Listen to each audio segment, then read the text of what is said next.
Good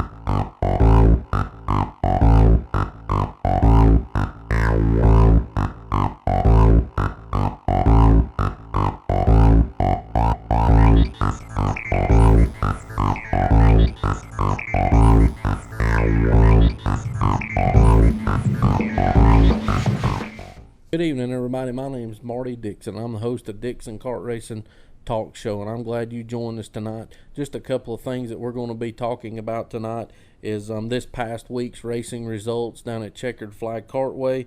We're going to be talking about what's going on in the next couple of weeks in racing and where we'll be racing at. We're going to have a short little discussion, talk a little bit about kart racing engines, and then we'll wrap up the show with talking about the future of what I'm planning on expanding the show and what we're looking at doing in the future. So sit tight and stay tuned for the show.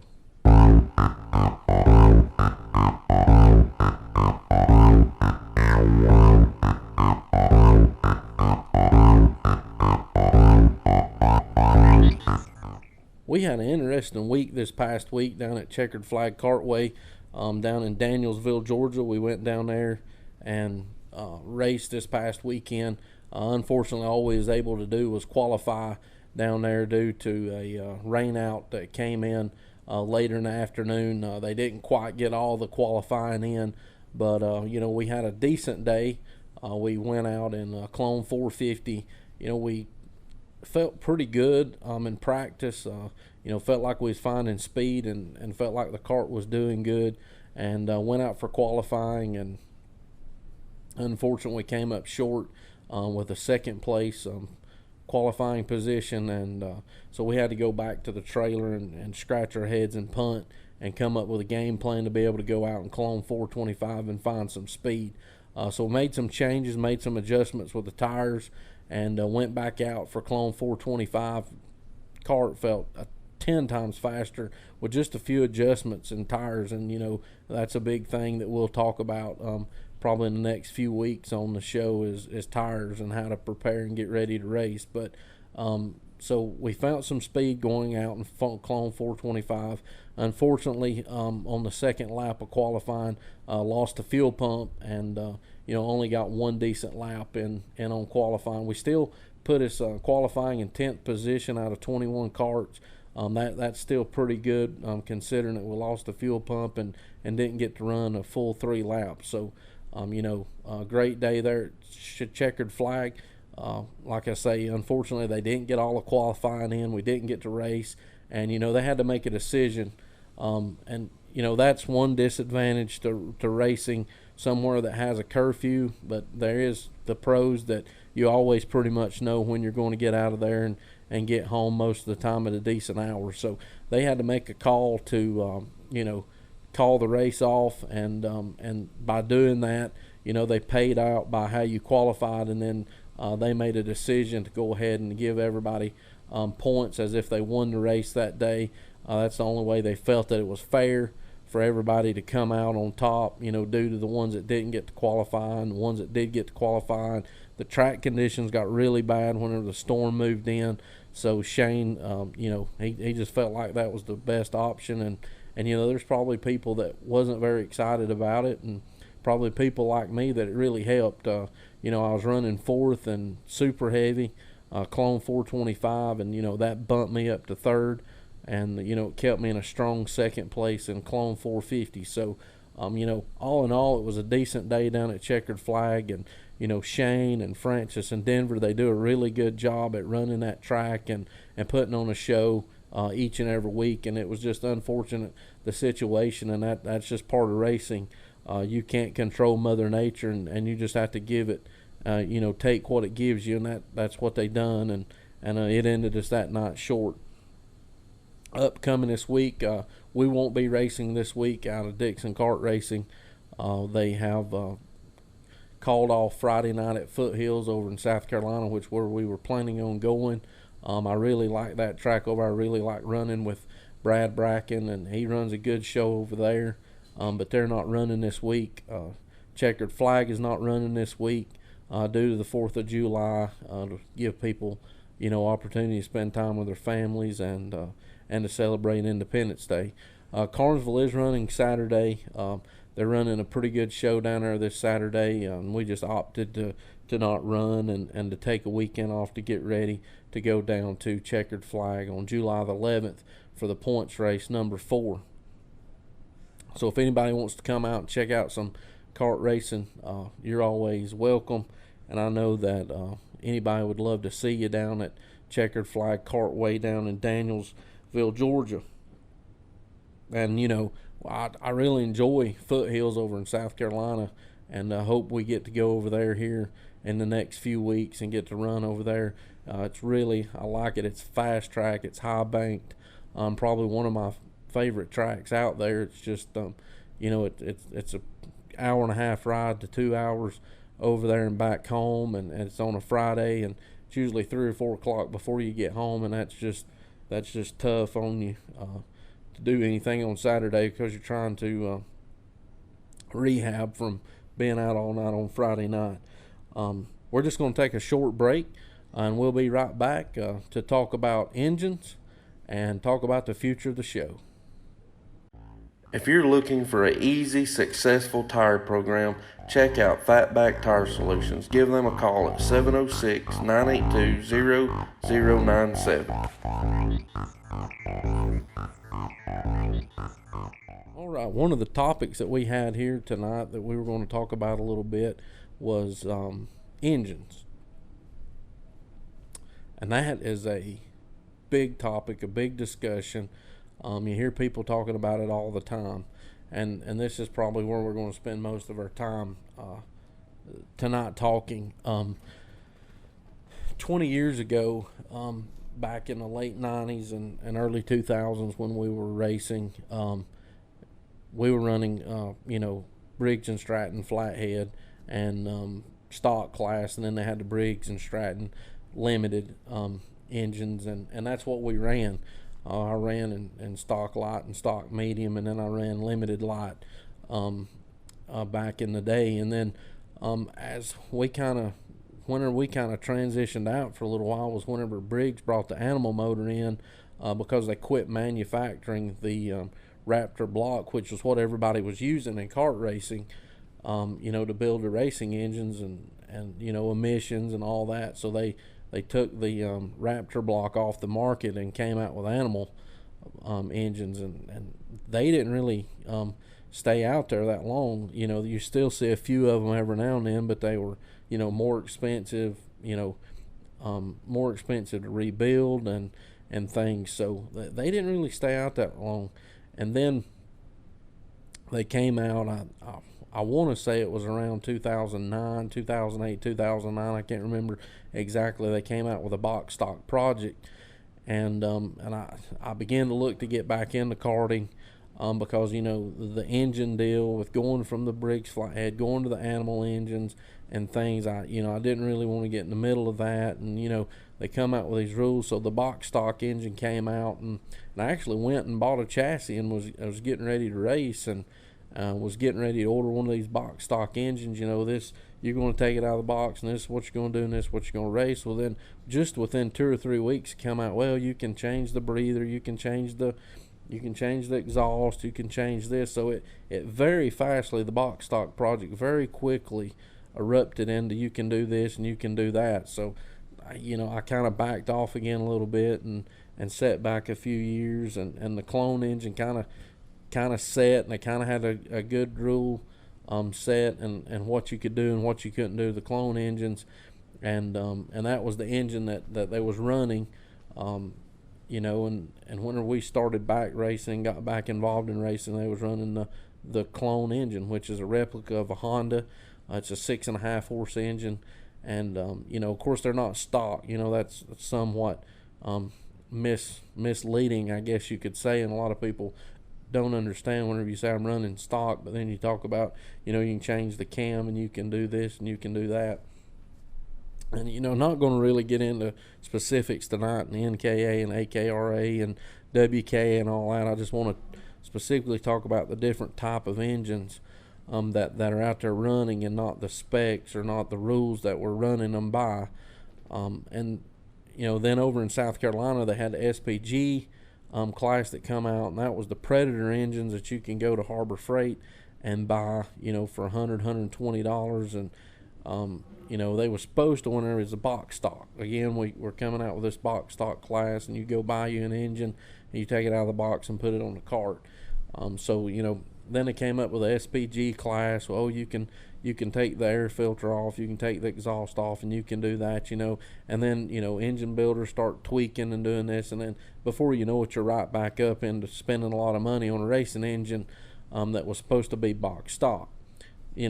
I'm not discrediting anybody or being negative towards anybody or anything. It's just, they come up with a good program, and then people, want to mess with it. They can't leave simple and well alone. So, the SPG came out of the box stock, and then they came back, we're going to run box stock. You go buy the engine, take it out of the box, put it on the engine, and you got the claim rule and all that. And again, we're not going to get into a whole lot on discussing the specs of each engine and what you can and can't do. And then, of course, we still got the clone engine that's still running strong. The small modifieds are starting to pick up, which is built out of the clone engine. You can run that, and you can change the crank and the cam and do and port and polish your head and all that stuff, and get you a modified. And that class is beginning to grow. It's an expensive engine to build, but you get a little more power and a little bit more faster out on the track. So in today, what we're racing today, at some tracks that you'll go to, tracks vary depending on where you're at, what state you're in, what part of the state you're in. You may see different rules, you may see different engines, but for the most part, the engines that you're going to see in every weekend racing is going to be the stock clone engine. You're going to see the small block modified engine. Occasionally, you're going to see a run what you brung class, and that's basically, if you can get it on the cart, you can bring it. Some tracks have rules that you can't go over so many cc's and different things, but that's track specific to each different track. And then you got the clone engine. You still have some flyheads that come in along, that they let race. So, that is, I think, confusing to karters, especially people getting into the sport. They don't really know which direction to go. And that's one thing that I really wish that they would simplify in the kart racing, is say, this is the engines that we're running. You need to find a class that fits your engine, and not have all these classes. Because I think Saturday we had 21 classes at Shiloh, and understand that everybody needs an opportunity and everybody wants an opportunity to race, but it makes for long days, not only for the racers, it makes long days for the track, and and everybody. It just, a good day racing turns into an all day and all night affair trying to get all these classes in. Then the Predator out of the box class, they begin to start paying money in that class, and a lot of your senior drivers, people that's been driving for a while, tend to come back down to run this class because they've got experience. They can come in there and they can win and have opportunity to win money, and there's nothing wrong with that. I would do the same thing if I wanted a chance to win some money. I would drop back down to the Predator class and run it. This is just a personal opinion, and again, I'm not saying anybody's right, I'm not saying anybody's wrong.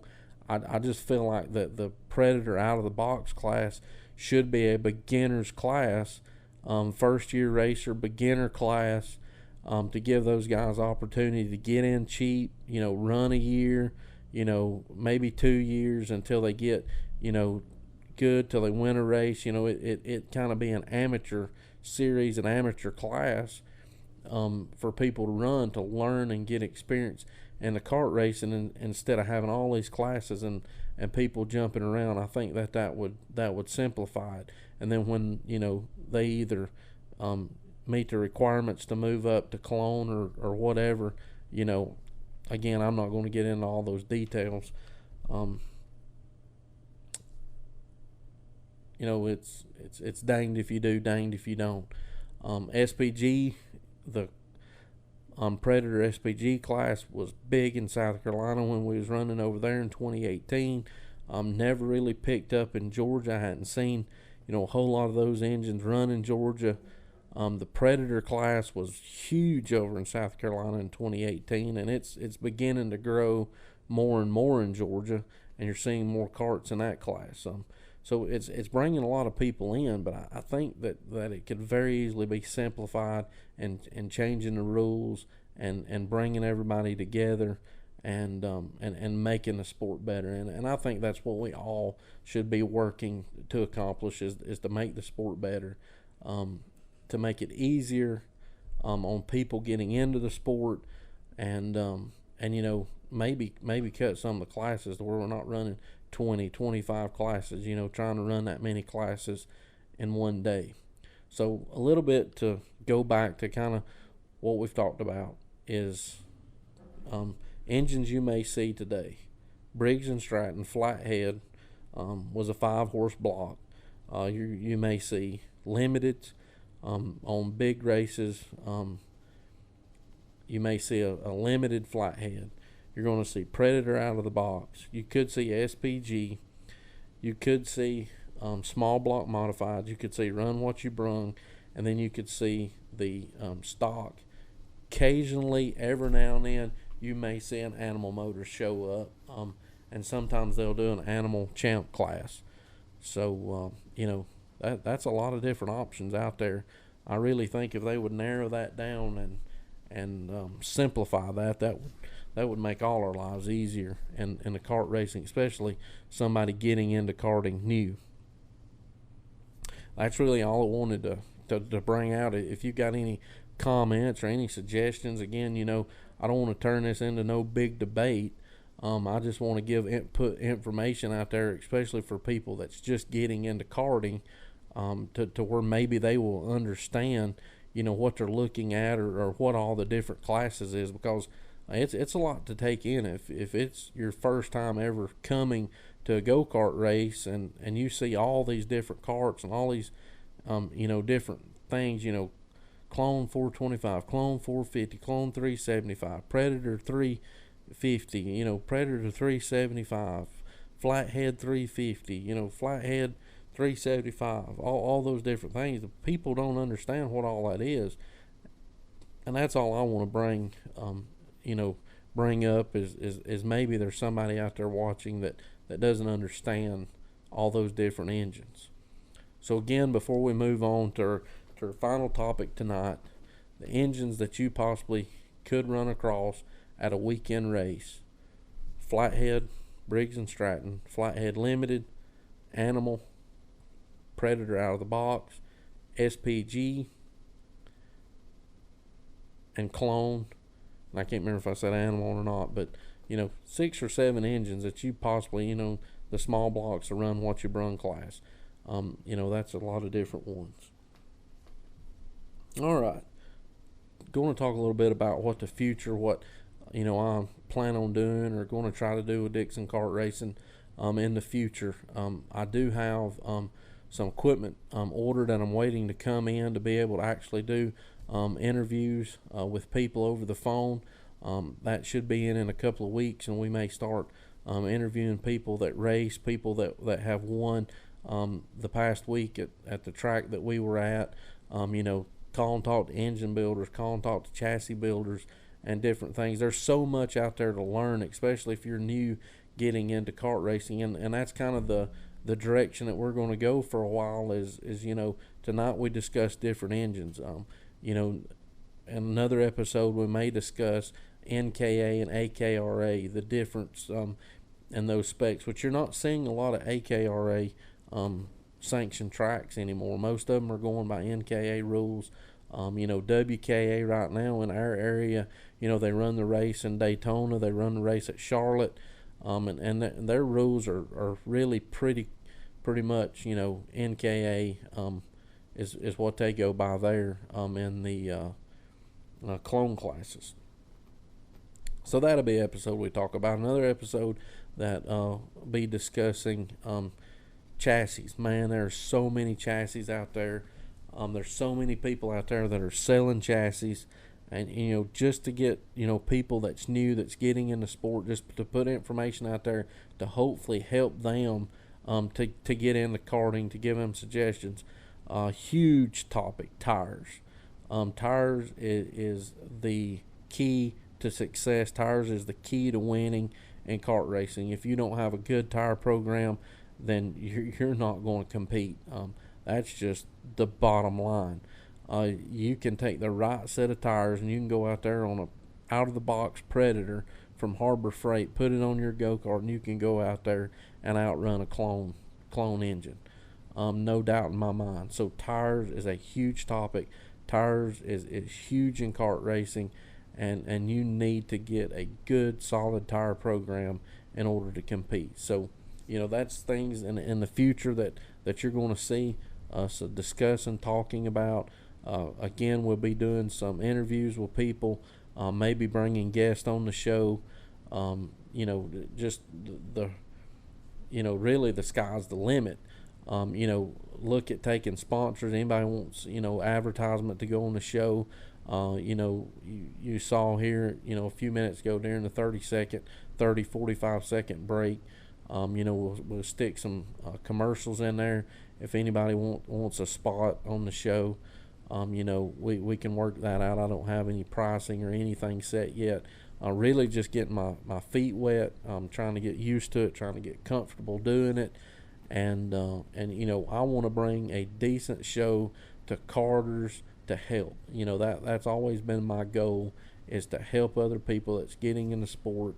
I don't have all the answers. Nobody has all the answers. There's some good racers out there, but there's always people that are working to learn and to get the edge and the cutting edge, and that's working and being prepared every week. Weekly maintenance, we'll talk about that, in an episode. So, we got several episodes of stuff that I've kind of already got jotted down and wrote down.